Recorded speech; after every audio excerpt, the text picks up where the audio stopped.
Hello and welcome to the course. Today's top story: at approximately 3 p.m. yesterday, the United States' newest nuclear aircraft carrier was launched, where it promptly sank to the bottom of the Chesapeake Bay.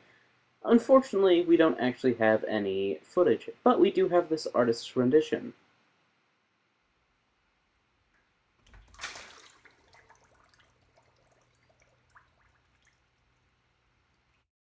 USS Richard M. Nixon, a Gerald R. Ford-class nuclear aircraft carrier, also known as a CBN, was the U.S. Navy's most expensive ship to date at $17 billion. While her sister ship, the USS Gerald R. Ford, has been completed and is currently awaiting the arrival of the ever-delayed F-35, the USS Nixon sank upon launch yesterday. The problem is believed to have been a large section of hull that was unfinished. The plan was to close all airtight doors on the ship prior to launch, but the commander neglected to give that order, causing the water to flood into the ship, sinking it. The Navy had decided that meeting the launch date was more important than finishing the ship, due to the large number of military projects that are way behind schedule. An official investigation is currently underway, though it seems to be a waste of time, as we already know what caused the incident. In related news, the program for the F-35 Joint Strike Fighter has moved the estimated completion date back to June 2078, making the total time spent on the project 70 years.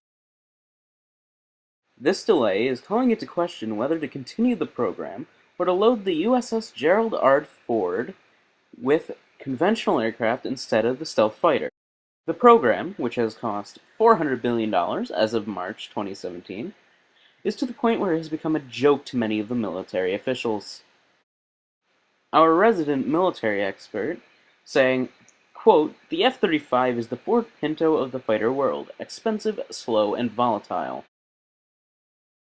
While the government searches for options other than the F-35, other countries have been working on stealth fighters with much more success than our current attempt. The Russians have the Su-47 Berkut, while the Japanese are currently working on and close to finishing their Mitsubishi X2 Shinshin project, calling into question our technological superiority. The way to fix these problems is clear to the Americans that we polled, with 93% of them suggesting that we need to spend more money on the military. When asked where this money should come from, many of them said that we do not need schools or infrastructure, and that all of our taxes collected should go to the military.